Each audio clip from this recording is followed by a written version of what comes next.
welcome back to the channel and some more Star Citizen Universe news. Now this week's Around the Verse was hosted by Eric Kieran Davis with Steve Bender. Now this week's studio report came from Foundry 42 in Frankfurt, and it was presented by the always popular man with the golden hair, Brian Chambers. Now here's the highlights of some of what Brian told us in his very comprehensive report from Frankfurt.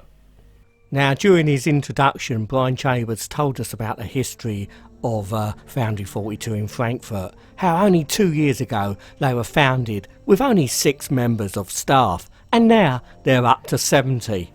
He also told us over the past month they've had lots of high-level visitors from all over CIG, including Tony Zurovic and Chris Roberts himself, so an all-star lineup of developers. Now Brian showed us some continuum work on the weapons for the FPS.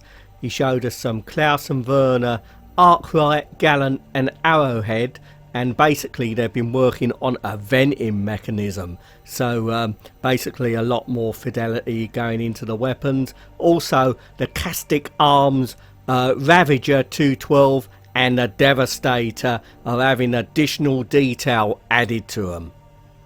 Now I must admit that the weapons shown here seem to be of a much higher fidelity than some of what's in the game at the moment, so they're really pushing the bar. Now they also showed us some rocket pods size 1 to 3 and a rather awesome looking Knightsbridge ballistic cannon. They've hired a new lighting artist whose job is to focus on specific lighting for the upcoming modular surface outposts and to integrate different lighting for each room into the procedurally generated technology. So that should be interesting to see how that turns out. Now they've been using and testing a number of new tools, which of course will help with development a lot. Now this one was to do with how the characters turn, the AI characters, and simple tool, Brian said. And he also showed us another tool for how the grips for the weapons, each individual weapon has to have a different grip, so a quick way for them to implement grips for weapons. So another very useful tools for the developers. Now Brian told us the level design team are working on the modular surface outposts, some of which we've seen before, but basically at first they're aiming to have about 5 different types for the initial release, and there'll be more later on. Now he also told us about the work on the truck stop space station. Now this is a new space station, and basically they're working on this and getting it integrated into, of course, the procedurally modular creation systems. And these are the tools they need to create the thousands of locations which will be needed for the full game in the future. Now Brian also showed us the physics grid refactoring system.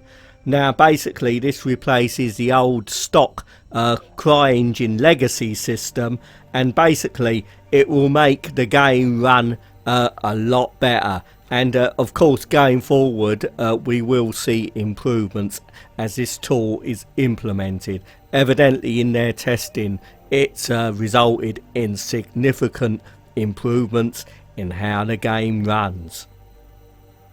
Now it's no secret that getting AI to do their animations in a realistic and natural and high fidelity manner is quite difficult, but Brian showed us some work they're doing on a walking animation tool, and basically you can see here the AI characters doing all types of walking movements, walking up and down, strafing from left and right, and basically this will be incorporated incorporated into the AI animations, and basically each individual character for Squadron 42 will have about 1,000 animations. Now this one is actually fairly interesting to listen to Brian explain it himself, and of course I'll leave a link in the description so you can enjoy the entire segment presented by Brian Chambers. Now Brian told us they've got a new QA member, his name is James Stevens, and he's been working on something called the Loadout Editor. Now Melissa Estrada has been QA testing the first version of the Solar System Editor known as SOLAD. Now a lot of work is going into the interactive communication system. Now this is for the AI, and it ties in with the subsumption system. So basically the AI will know what to do in each position it finds itself in the game, be it in a cockpit of the ship, on foot, EVA, or just eating their dinner. So I'm really looking forward to see how the AI turns out for Squadron 42 and the PU itself, because I've always felt that over the years there hasn't been a tremendous amount of AI improvement in games. I think that's going to change. Now we got a look at some of the work they're doing on particles and weather effects for the procedurally generated planets. Now this is my most favourite part of the game to see in development at the moment, and I guess it's probably the most favourite part for many of you watching. Now we also saw some of the moons which they're procedurally making, and we also saw some vents coming through the surface of these moons. So some of these moons are going to be geologically active. Maybe we may even see some volcanoes erupting with lava spewing out the top. Who knows what we'll see in the future. Now it's always great to see the work in progress on those procedurally generated moons and planets, and I can't wait to set foot on those alien worlds. Now also in Around the Verse there was part 2 of a very long piece on the ship pipeline.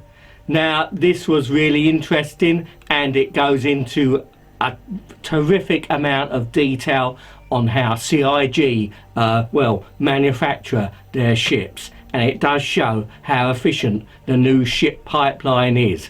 Now it does focus a lot on the Buccaneer. Now this was a very interesting piece, and as always I'll leave a link in the video and in the description so you can check it out yourselves.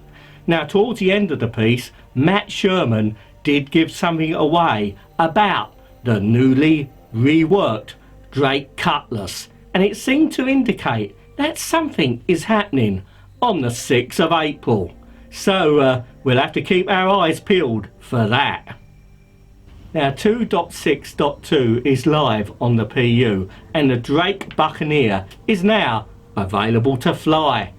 Now to coincide with this new Drake ship, there's a special sale on the RSI website of all the Drake ships. So if you're interested in a Caterpillar, Cutlass or a Dragonfly, well, or even a Herald, check out the RSI site.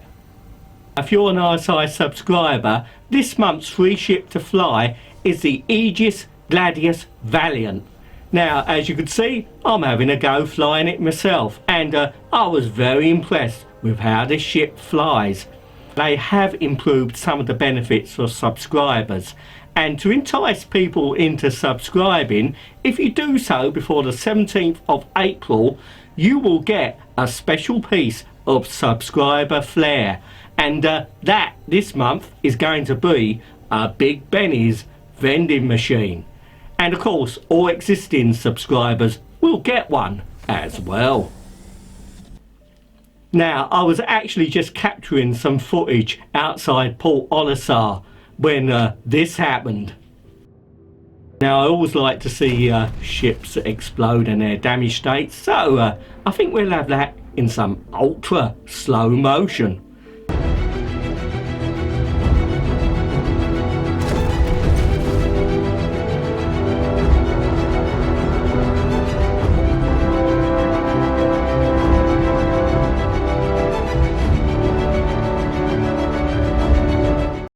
Well, with 2.6.2 going live, I reckon it'll be a week or two before we know what the plans are going forward. Now, it's obviously going to be quite a while, I believe, until we get 3.0, but we may get some interim patches before then. We just have to wait and see. Now, while I ponder that, I think I'll do what we do in England a lot. Drink some tea. Thank you very much for watching. Hope you enjoyed the video. Please don't forget to like, and also it will help the channel a lot if you could subscribe.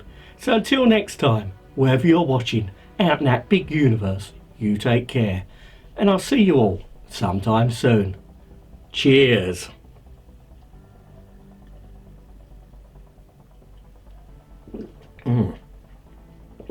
Lovely.